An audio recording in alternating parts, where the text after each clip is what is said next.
It was 11:30 on a storm-soaked Tuesday night as thunder rolled low over a stretch of lonely highway just outside Atlanta, Georgia.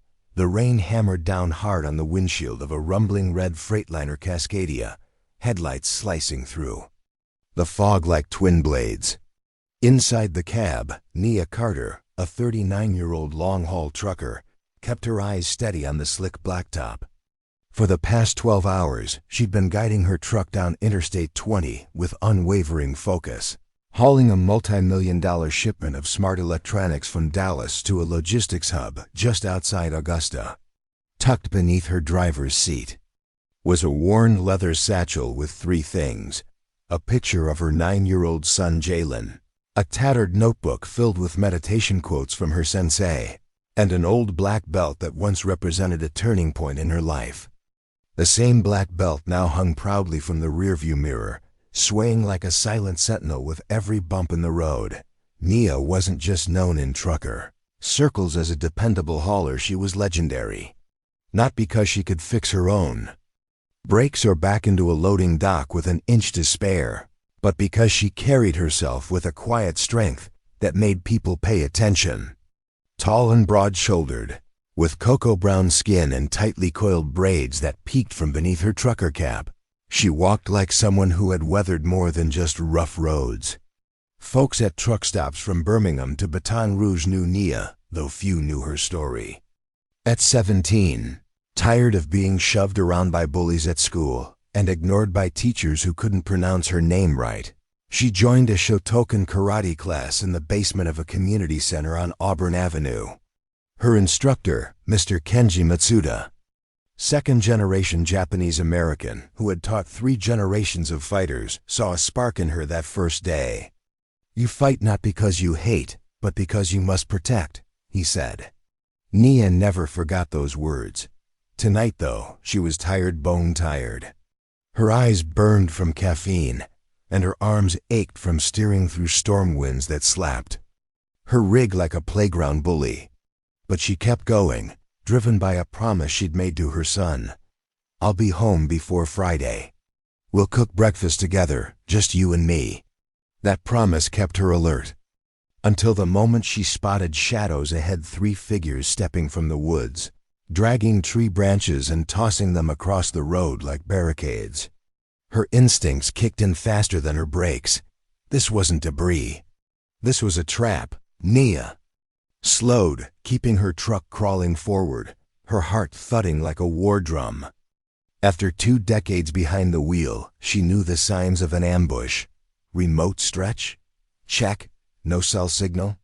Check. Sudden obstacle and figures in the dark? Absolutely. She slid her hand slowly to the dashboard, tapping the hazard lights. Her thumb hovered near the emergency radio, but she didn't touch it yet. Something told her this would need more than a call for help. As her truck rolled to a reluctant stop, a figure appeared at the driver's side. A man in a drenched gray hoodie raised a pistol and tapped the glass with the barrel. "Turn it off. Now, or die." His voice was sharp, full of false confidence. Nia turned the key and powered down the engine. But she didn't flinch. Instead, she looked him dead in the eye and thought, "You just picked the wrong one." She glanced once at the black belt dangling above the dash. Her fingers itched not from fear, but from restraint. The man barked again. Out of the truck.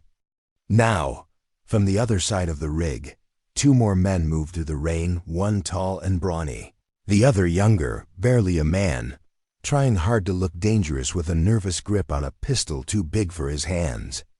They split up, one headed toward the trailer locks, the other scanning the woods behind them. Amateurs, Nia thought. They moved like scared dogs, not wolves. She cracked the door and stepped down into the mud, her boots splashing with quiet defiance. Her uniform, a plain blue hoodie and faded jeans, didn't show off the power in her legs or the discipline in her spine. The gunman laughed. "What, this lil lady been driven this monster? Y'all got jokes?" The younger one smirked, but kept his distance. Nia knew how to play it. She dropped her shoulders, widened her eyes like a frightened deer. "Please," she said, voice soft and shaky. "I got a son at home. I don't want no trouble." They moved closer, not realizing the trap was theirs. The tall one asked, "Where them trailer keys at?" Nia slowly pointed to her coat pocket. "In here," she whispered. When the hooded man reached toward her pocket, he leaned in too close, just close enough. Nia breathed in slowly. Exhaled. Then moved. With a sudden shift in weight and a twist of her hip, she performed a low block, knocking the pistol arm off aim. In one fluid motion, she followed with a straight punch to his sternum, short, fast, brutal. The man gasped and collapsed like his strings had been cut. Before the others could react, she dropped into a front stance, pivoted, and swept the taller one's legs out from under him. He hit the ground with a thud, weapon sliding across the wet asphalt. The youngest one screamed and backed up, gun shaking. "She's crazy," he yelled. Nia stared at him, eyes hard. "You think this is crazy?" she said, stepping forward. "Try spending every night praying you make it home alive." He dropped the weapon and ran into the trees, slipping twice before vanishing into the dark. 3 minutes, that's all it took. The ambush turned upside down. Rain fell harder now, washing blood and fear down the blacktop. Nia bent and retrieved the guns, checking chambers with practiced hands. Then she dragged the two groaning attackers to the side of the road, tying their wrists with her rigging straps. As she stood back up, drenched and breathing hard, she muttered to herself, "You never know who you're messing with out here." And then she heard a voice calling from the shadows, "Mia? Mia Carter, is that really you?" She turned, blinking rain out of her eyes. A figure approached from a nearby parked sedan, holding a flashlight. "Nia, it's me, Marcus Bell, from school, Jefferson High." It took her a moment to place him. Marcus, the quiet kid who used to walk home behind her, the one who always wore second-hand clothes and kept his head low, but now he was tall, clean-shaven, in a tailored raincoat with a badge clipped to his belt. "Marcus?" she asked, half in shock. "I'm Special Agent Bell now. Homeland Cargo Task Force," he said with a knowing look. "I saw what happened. Been tracking this crew for months. You handled it better than half the agents I know." Nia looked down at the still forms tied near her truck. "I don't want credit," she said, her voice tired. "I just want to get home." Marcus smiled, stepping closer. "Then let me help you do that." As the rain eased into a steady drizzle and blue strobe lights flashed behind them, Nia leaned against the side of her truck, arms crossed tightly as if trying to hold her body together. The adrenaline was wearing off now, leaving behind the ache in her knuckles, the bruising on her forearm where she'd deflected a blow, and the quiet hum of memory that came rushing in whenever danger passed. Her father's voice, low and calm, teaching her how to spot a lie. Her sensei's gentle correction when she misaligned her stance. Her son's soft snores the last time she kissed his forehead. Marcus stood nearby, speaking into his radio with that calm, clipped tone federal agents seemed to perfect. 2 patrol cars had arrived, their officers rounding up the suspects who were still groaning and soaked in mud. The young one hadn't been caught yet, but Marcus assured her it wouldn't be long. "He won't get far in this rain," he said, glancing toward the woods.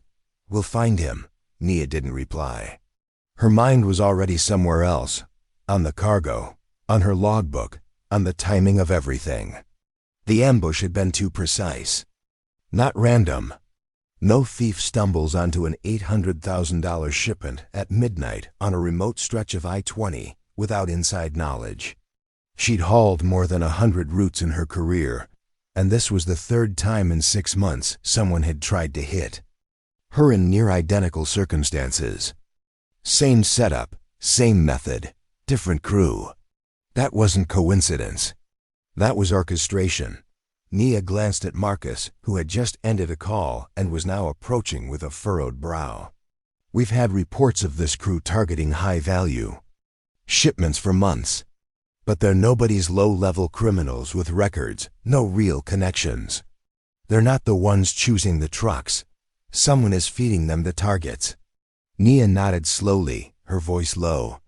Then we need to find that someone. Marcus tilted his head. You're thinking what I'm thinking? She pulled the soaked black belt from the mirror and wrung it out slowly, eyes locked on the highway beyond. I've worked with Westall Logistics for 4 years. But every time I get ambushed, it's been one of their loads. And someone in that company knows exactly when I'm hauling solo. Marcus folded his arms. You suspect someone in dispatch?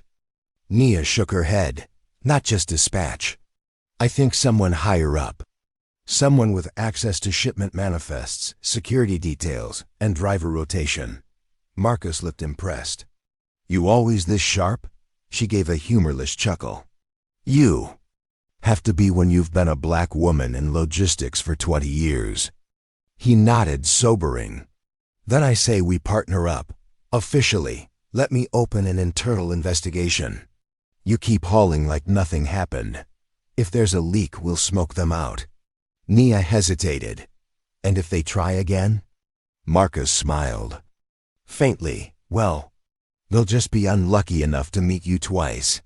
By morning, the suspects were in custody, the Freightliner's trailer resealed, and Nia was back on the road, pushing east with the wipers clapping like a metronome. She stopped briefly at a diner just outside Madison, Mabel's Griddle, a place where the pancakes were thick and the waitresses poured coffee without asking. As she sipped from a chipped mug, her mind drifted. She remembered being 17. Stepping into that dojo for the first time, her jeans torn, her lip busted from a fight at school. Mr. Matsuda had looked at her with quiet eyes and said, "Fighting is easy. Discipline is hard. Which one do you want to learn?" She hadn't answered then. She hadn't needed to. The way she returned to that dojo week after week, year after year, had answered for her. She never fought to hurt anyone. She fought to survive, to grow, to make sure no one could break her spirit again. A few truckers at the diner recognized her. One even whispered to another, "That's the one who knocked out 2 hijackers last night." Nia didn't correct him. Let the legend grow. Maybe it would make some punk think twice before pulling. A weapon next time. She returned to the road with a stomach full of hash browns and a heart full of old fire. As the Georgia woods blurred past her windows, she called her son Jalen, who answered sleepy and smiling. "Mama, you safe?" he asked. She smiled. "Always, baby." He didn't ask for details. He never did. He knew his mother carried storms in her spine. Later that afternoon, Nia pulled into the Augusta depot, signed off her logs, and met Marcus in the parking lot. He had a file folder under his arm and a look that said something had cracked. We ran background on the crew. One of them, Carlos Madden, got a tip from a guy named Leon White. Leon worked security at the Westall Yard in Birmingham. "That's your terminal, right?" Nia nodded slowly. "Leon's been there for years, quiet, always nods but never talks." Marcus opened the folder. We pulled Leon's phone records. Dozens of calls to burner numbers. But the weird part? He's also been getting deposits $4,000, $5,000 at a time from a shell company linked to a man named Bryant C. Elkins. Nia frowned.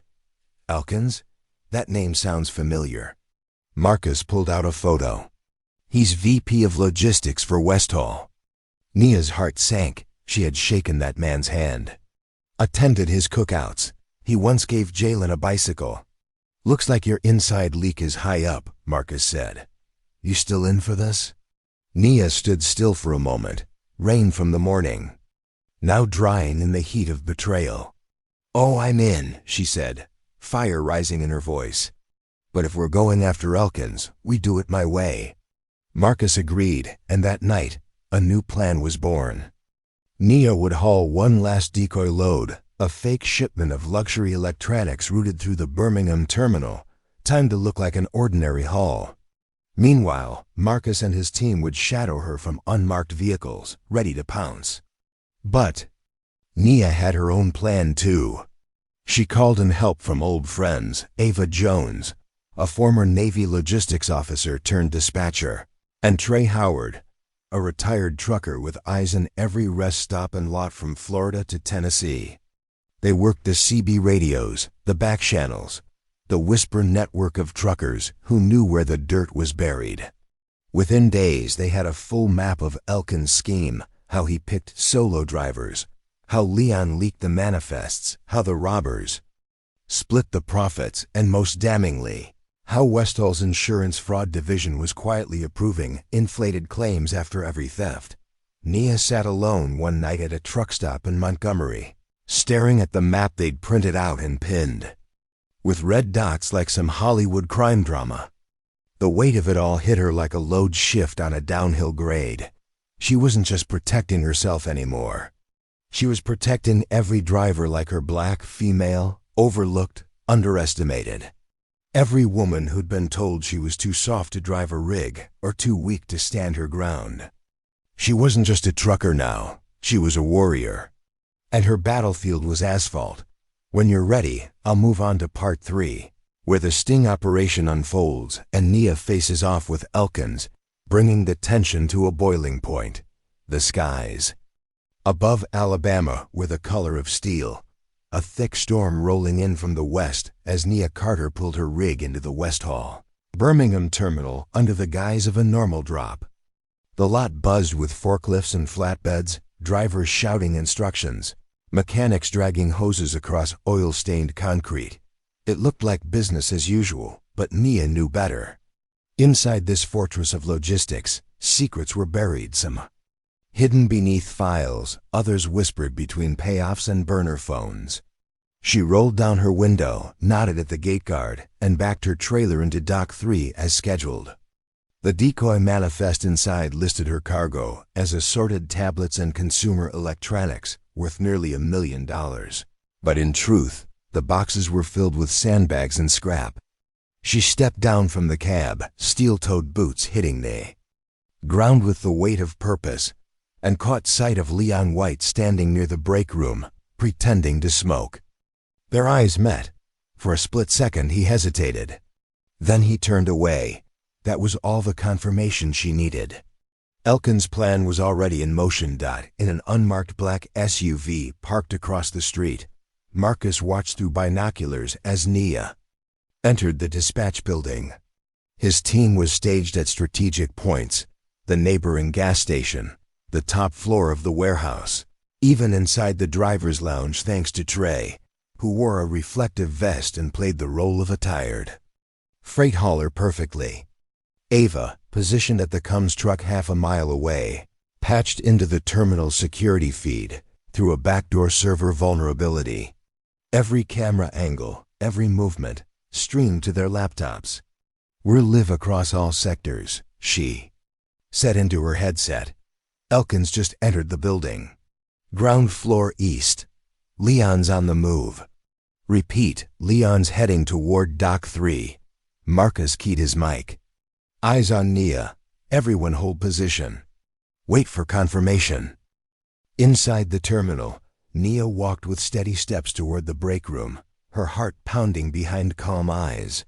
She passed office doors filled with familiar faces, coworkers who smiled at her over coffee, drivers who shared ribs with her at company.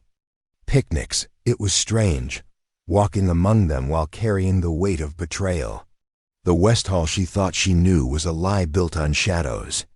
As she stepped into the break room, Elkins turned from the coffee machine, his expensive tie loosened, and that plastic corporate grin already forming on his lips. "Well, well, Miss Carter," he said, his southern drawl slick as grease. "Didn't expect to see you handling a solo load after all the trouble lately. You're tougher than most, I'll give you that." She forced a chuckle. "Someone's gotta keep the wheels moving." Elkins sipped his coffee. "You've got the Augusta load, right? High-value stuff. I might need to reroute that through Talladega tonight." "Security concerns." Nia's eyes narrowed slightly. "That so?"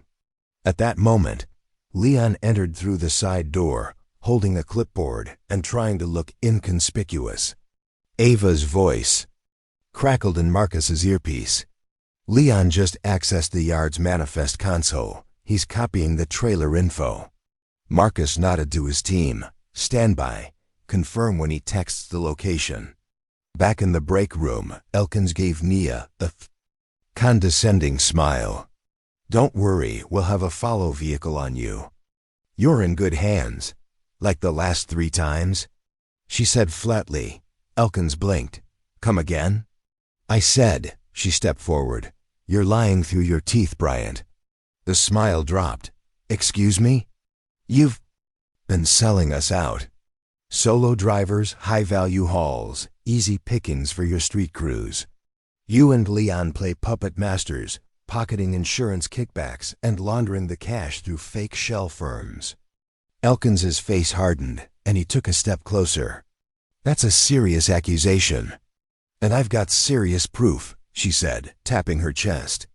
The recorder, the same kind used on Dinho, had been running the whole time. From across the lot, Marcus barked into his mic. Go, go, go. His team swept in like thunder rolling across blacktop. Officers burst through entrances, blocking exits. Elkins tried to bolt, but was tackled at the hallway corner. Leon, cornered by Trey in the loading bay, dropped his phone and raised his hands. Panic spread through the yard as drivers gathered to see what was going on. Nia Carter just took down the VP, someone shouted. The hell is going on? Yelled a warehouse foreman. Nia stood calmly, breathing slow, eyes locked on Elkins as he was dragged past her in cuffs. You thought nobody would notice, she whispered. You picked the wrong damn woman to cross. Hours later, the Birmingham news channels were flooded with the story. Westhaul Logistics VP arrested in multi-state cargo theft ring. Nia gave a statement, her words calm but fierce. Drivers are the backbone of this country. We work long hours, face constant risks, and too often we're overlooked, but not today. Marcus stood beside her, nodding. We need more women. Like Nia out there, he told the reporters.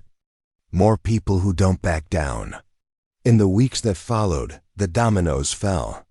Elkins confessed under pressure, revealing names of shell buyers and associates in other states. Leon turned state witness in exchange for a reduced sentence. Nearly a dozen arrests followed across Georgia, Alabama, and Mississippi. Insurance companies launched audits. Westhaul's board cleaned house. But beyond the courtroom wins, something deeper had changed. Nia's name became legend on the highway. Truck stops began calling her Black Belt Nia. Drivers who once rolled their eyes at a woman behind the wheel now stood up when she walked into the room. Months later, Nia founded Highway Shield, a nonprofit dedicated to teaching self-defense and safety to truckers, especially women, minorities, and solo haulers. She partnered with dojo instructors, logistics companies, and former offenders like Carlos and Robson, who now gave talks about second chances and what happens when greed meets resistance. One evening, as she was preparing for a seminar in Dallas, Jalen, now 10, walked in, clutching a flyer with her photo on it. Mama, he said proudly, they said you beat up like 5 robbers. She laughed and tousled his curls. Only 3, and I didn't beat them up, I stopped them. He looked up. Will you teach me? She paused, her heart swelling. First lesson, she said gently, is knowing when to fight and when to stand your ground without lifting a hand. And just like that, a new generation began. Not with violence, but with courage, grace, and the deep strength that only comes from knowing who you are. The southern sun blazed overhead as Nia Carter pulled her rig onto a familiar stretch of highway. In Georgia, U.S. Route 80, winding its way through peach orchards and pine-covered hills. The chrome of her Freightliner gleamed in the daylight, the engine humming like a lion at rest. It had been almost a year since that rainy night in Alabama, where everything had changed, where justice had finally caught up with betrayal. But today wasn't about the past. Today was about planting something new in the soil where pain once lived. In her passenger seat sat Jalen, now wearing a miniature highway shield hoodie and gripping a camcorder. "We recording yet?" Nia asked, her smile glancing in the rearview mirror. "Yup," Jalen said, hitting the red button. "Tell them what you told me last night." Nia cleared her throat, glancing at the road ahead. "Lesson number 4. She said, "A warrior doesn't just fight battles, they protect their people, even when no one's watching." After the takedown of Elkins and his inner circle, Highway Shield had exploded in popularity. Truckers from across the South, from Memphis to Macon, had shown up for her training sessions. Local gyms volunteered space. Martial arts schools reached out to help. Women who'd been afraid to drive night routes now walked tall, learning how to block, deflect, strike, and most importantly, stay aware. But the group had grown beyond just physical defense. Nia brought in speakers, psychologists to talk about trauma, veterans to share mental discipline techniques, and even reformed former criminals to tell the story from the other side. It wasn't just self-defense, it was a movement. Carlos had relocated to Atlanta and was working full-time for Highway Shield's logistics arm. He coordinated safety routes and mentored young drivers fresh out of training. "Some of these kids," he told Nia one day, "they remind me of Marcelo. Wide-eyed, all heart, and no clue how dirty the game can get." Robson had become a quiet legend in Mississippi. Every Wednesday, he hosted a men's group in Jackson, where ex-cons and parolees came to talk through their anger, their regrets, and their hopes for change. He didn't sugarcoat anything, but his message was clear. "You're not broken. Just bent. Straighten up and roll on." Nia, for her part, was featured in a special CNN segment titled "The Woman Who Broke the Cargo Theft Syndicate." Interviews, podcasts, even a brief Netflix doc followed, but she never let the spotlight soften her resolve. "Fame don't stop bullets," she joked. "But training just might." She still drove long haul, refusing to give up the wheel. "I'll stop driving the day my bones give out," she once told a reporter. But her route now included stops at high schools, trucker expos, and community centers. She spoke to teenage girls about strength and self-worth. "Being loud ain't the same as being powerful," she'd say. "Power comes from knowing who you are when no one's clapping." One hot July afternoon in Baton Rouge, Nia was invited to a memorial for a driver named Ezekiel Monroe, an older black man who had been murdered during a hijack 5 years earlier. His daughter, Alana, had reached out to Nia after watching her story online. "I didn't get justice for my daddy," Alana said, voice trembling as they sat on a church pew. "But what you did, it gave me peace." Nia gripped her hand. "Then that means the road we're on is the right one." After the service, a woman approached Nia in tears. "I used to work at TransSouth," she whispered. "I leaked manifests once. Thought it was harmless. Until I saw what happened to Mr. Monroe." Nia took a long breath. "Then help me make it right," she said. "Come speak at our next workshop." The woman nodded slowly. "I think I'm ready." That fall, Highway Shield opened its first dedicated training facility in Montgomery, Alabama.